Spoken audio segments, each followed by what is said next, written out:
Godavari global university Rajahmundry engineering agriculture pharmacy health sciences degree కోర్సులకు అడ్మిషన్లు జరుగుతున్నవి. అందరికీ నమస్కారం. నేను Swaroopa Potlapalli. Welcome to Suman TV. Cine stars, celebrities ఏం చెప్పినా ఫ్యాన్స్ పిచ్చిగా ఫాలో అయిపోతూ ఉంటారు.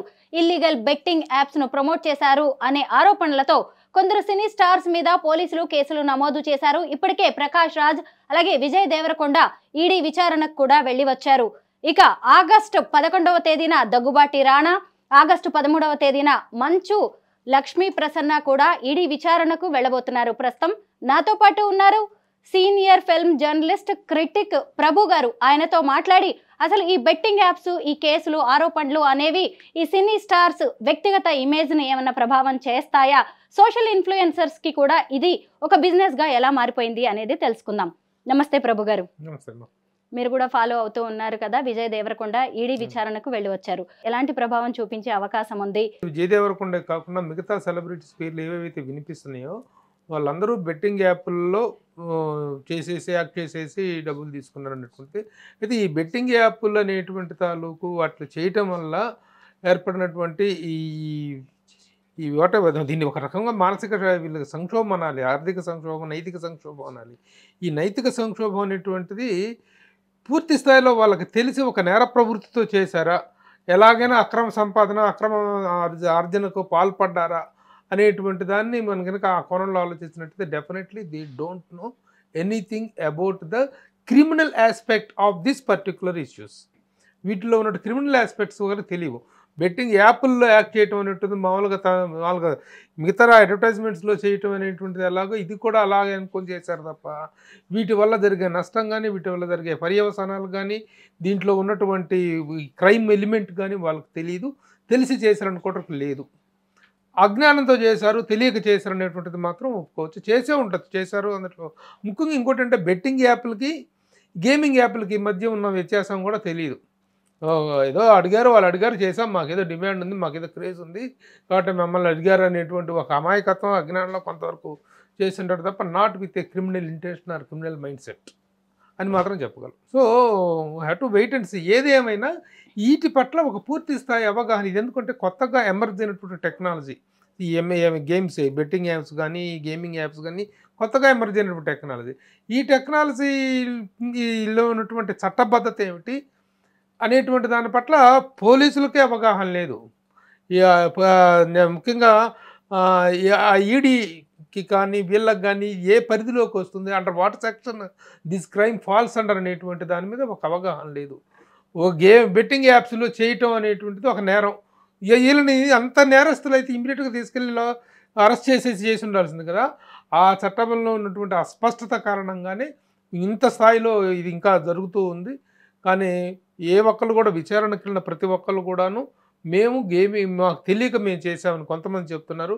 బెట్టింగ్ యాప్ కాదు మేము చేసింది, గేమింగ్ యాప్ అని కొంతమంది చెప్తున్నారు. ఏవైనా విచారణలో తెలుస్తాయి ఫైనల్గా, అంతే తప్ప మై ఫిలిం పీపుల్ ఇంటెన్షనల్గా ఇది చేసింది కాదని మాత్రం చెప్పగలను. పెద్ద పెద్ద స్టార్స్ వాళ్ళు ఏం చెప్పినా కానీ ఫ్యాన్స్ బాగా వింటారు, ఫాలో అవుతారు. అలాంటిది ఇలాంటి బెట్టింగ్ యాప్స్ ని ప్రమోట్ చేస్తూ ఇది క్రైమ్ అని మాకు తెలియదు, అవేర్నెస్ లేదు అని చెప్పడం కూడా కొంత నమ్మదగినట్టుగా ఉండదు. నమ్మదగినట్టుగాను లేదు. కొంతమంది నిజంగా తెలియక చేసిన వాళ్ళే ఉన్నారు. కొంతమంది ఏం కాదులేనటువంటి నిర్లక్ష్యంతో చేసిన వాళ్ళు ఉన్నారు. పూర్తి స్థాయి శుద్ధపూసలని మనం సమర్థించబోవటం లేదు దీన్ని.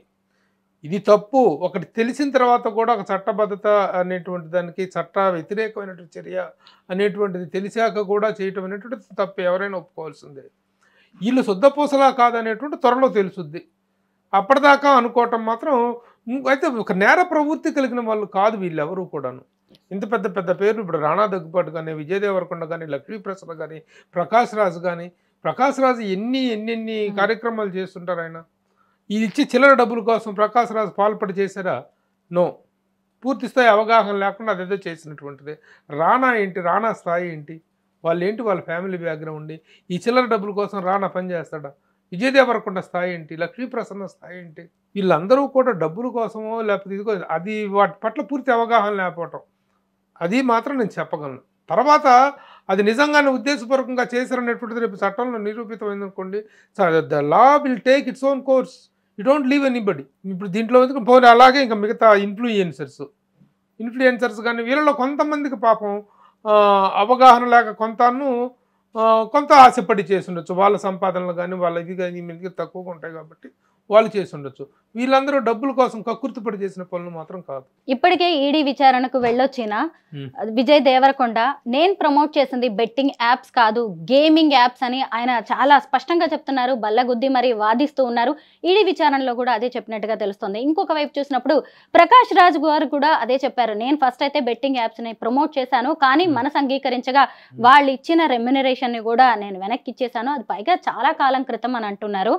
అది కూడా వాళ్ళు కూడా అలా చెప్పాల్సిన అవసరం ఉంది కాబట్టి ప్రజలకి వాళ్ళు కన్వే చేస్తున్నారు. ఇంకొక వైపు రానా ఏం చెప్తారు, మంచు లక్ష్మి ఏం చెప్తారు ఈడీ విచారణలో అనేది కూడా ఇంట్రెస్టింగ్ గా మారింది. అవును, డెఫినెట్గా వాళ్ళు ఎలాంటి స్టేట్మెంట్ ఇస్తారు, నిజంగా ఉద్దేశపూర్వకంగా చేశారా, వాళ్ళు కూడా మేము గేమింగ్ యాప్ అనుకునే చేసాము, బెట్టింగ్ యాప్ అనుకోలేదు కాబట్టి మేము చేసింది కూడా అది కాదు అంటే ఏది గేమింగ్ యాప్ ఏది బెట్టింగ్ యాప్ అనేటువంటిది ఈ వీడియో విచారణలో అర్థము మొహము ఉంది ఎదురుగా, తేల్చిపడేయటానికి ఎంత విధి పట్టదు. ఆ విషయం కూడా పోలీసులు కూడాను నాంచకుండా ఇమీడియట్గా అది ఏ గ్యాప్, వీళ్ళు ఏ విధంగా శిక్షార్హులు ఏ విధంగా కాదు అనేటువంటి విషయం స్పష్టం చేయాల్సినటువంటి అవసరం ఉంది. ఇప్పుడు వీళ్ళు ఆడిన గేమ్స్ ఏంటో, వీళ్ళు చేసినటువంటి డబ్బులు తీసుకొని వీళ్ళు చేసినటువంటిది ఏ యాప్స్కి పనిచేశారు అనేటువంటిది తెలుసుకోవటం అనేటిది మీడియాకు కూడా పెద్ద పని ఏం కాదు. అది ఎంత ఫాస్ట్గా ఈ రోజున అనుకుంటే రేపటి రోజున తేల్చేయచ్చు దాన్ని.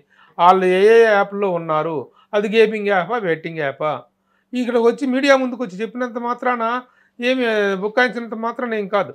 అది నిజంగా గేమింగ్ యాప్ అయితే మొహాన్ని చూపించవచ్చు కదా, బెట్టింగ్ యాప్ అయితే. కాబట్టి చూద్దాం, ఇంకా దీని పట్ల పూర్తి స్థాయి అవగాహన లేదు కాబట్టి త్వరలో మీడియా కూడాను ఈ విషయంగా ఎవరెవరు బెట్టింగ్ యాప్లో చేశారు, ఎవరెవరు గేమింగ్ యాప్లో చేశారు, that will also come out. ఎందుకంటే కొత్తగా ఈ ఆన్సర్ని ఎక్స్పెక్ట్ చేయలేదు. బెట్టింగ్ యాప్కి గేమింగ్ యాప్కి మధ్య వ్యత్యాసం అనేటువంటిది పూర్తి స్థాయిలో అటు వాళ్ళకి తెలీదు. అది ఏ స్థాయిలో డబ్బు తీసుకొని చేశారు, ఎలా చేశారు, what is the difference between the gaming app and the betting app అనేటువంటిది also we have to find out. Cine celebrities ని ఫ్యాన్స్ అనేవాళ్ళు ఐకాన్స్ లా చూస్తారు అనేది తెలంగాణ ప్రభుత్వానికి బాగా తెలుసు. అందుకే ఈ మధ్య కొన్ని క్యాంపెయిన్స్ లో ఈ సినీ స్టార్స్ ని ఒక పార్ట్నర్స్ గా చేస్తూ ఉన్నారు. ఈ మధ్య జరిగిన డ్రగ్స్ క్యాంపెయిన్ లో కూడా ఇదే విజయ్ దేవరకొండ, రామ్ చరణ్ లాంటి వాళ్ళని కూడా సీఎం రేవంత్ రెడ్డి చక్కగా వేదిక మీదకి తీసుకొచ్చేసి వాళ్ళతో కొన్ని మంచి మాటలు కూడా చెప్పించారు. ఇది కూడా మనం ఖచ్చితంగా ఆహ్వానించదగ్గ పరిణామమే కదా. అలాగే పుష్ప 2 సినిమా టైంలో కూడా ఈ డ్రగ్స్ కి సంబంధించి 2 నిమిషాల నిడివి గల ఒక వీడియోను కూడా పెట్టాల్సి ఉంటుందని ప్రభుత్వం అంది. ఇలాంటివి ఇంకేమైనా చేస్తే అవేర్నెస్ వచ్చే అవకాశం ఉందంటారా?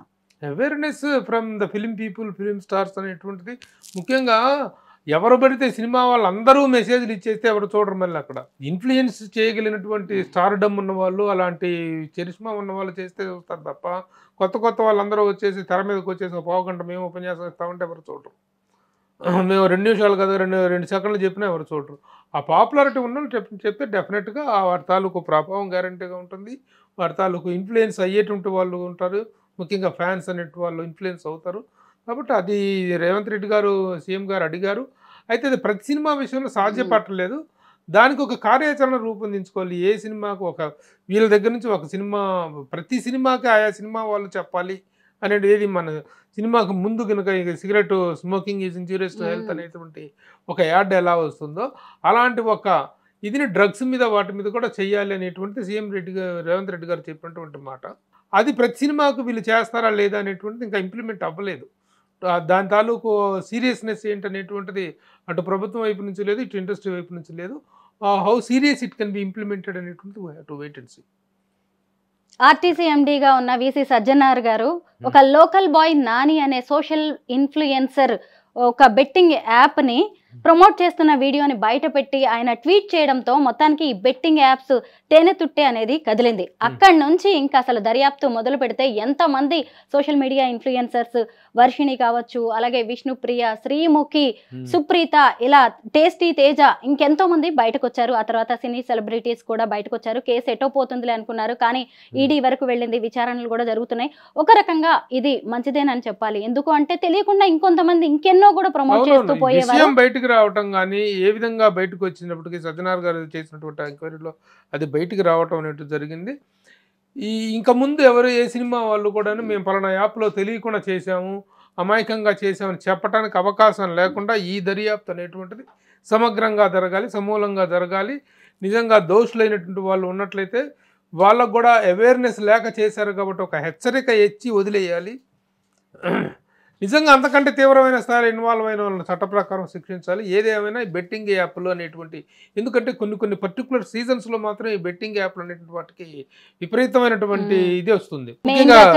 ముఖ్యంగా క్రికెట్ టైంలో ప్రతి ఒక్కళ్ళు ఇది సెల్ ఫోన్స్లో చూస్తూ ఉంటారు కాబట్టి ఆ చూసిన వాళ్ళందరూ టెంప్ట్ అయిపోవటం, వీటిలో ఆ ఉచ్చులోకి లాగటం కూడా చాలా దారుణంగా ఉంటుంది. ఆ బెట్టింగ్ యాప్లోకి దిగిన తర్వాత ముందు వీళ్ళకి ఏదో లాభం వచ్చేసినట్టు, వీళ్ళకి వేలు వచ్చేసినట్టుగా చూపించేసి వీళ్ళు టెంప్ట్ అవ్వటమే. ఇంకా బెట్టింగ్లు పెంచుకుంటూ వెళ్ళిపోయి వేలు లక్షలాది రూపాయలు పోగొట్టుకుంటుంది. ఎవరు అంటే మిడిల్ క్లాస్ యూత్. పరీక్షలకని డబ్బులు ఇస్తే, ఫీజులు కడతానికి డబ్బులు ఇస్తే, ఇంట్లో పనులకు డబ్బులు ఇస్తే ఈ డబ్బులన్నీ తీసుకెళ్ళి ఆ బెట్టింగ్ యాప్ల్లో పడేసి సర్వనాశనం అవుతున్నాయి మధ్యతరగతి కుటుంబాలు, మధ్యతరగతి యువత. కాబట్టి దీంతో ఒక మంచిగా జరిగింది. ఇది ఒక శుభ పరిణామనే మనం అనుకోవచ్చు. బెట్టింగ్ యాప్స్ ప్రమోషన్ అలాగే సినీ సెలబ్రిటీస్ మీద దాని ప్రభావం అనే దాని గురించి చాలా చక్కగా వివరించారు. థ్యాంక్ యూ సో మచ్ ప్రభు గారు. సుమన్ టీవీలో మీ పర్సనల్ అండ్ బిజినెస్ ప్రమోషన్స్ కోసం కింది నెంబర్కి కాంటాక్ట్ చేయండి.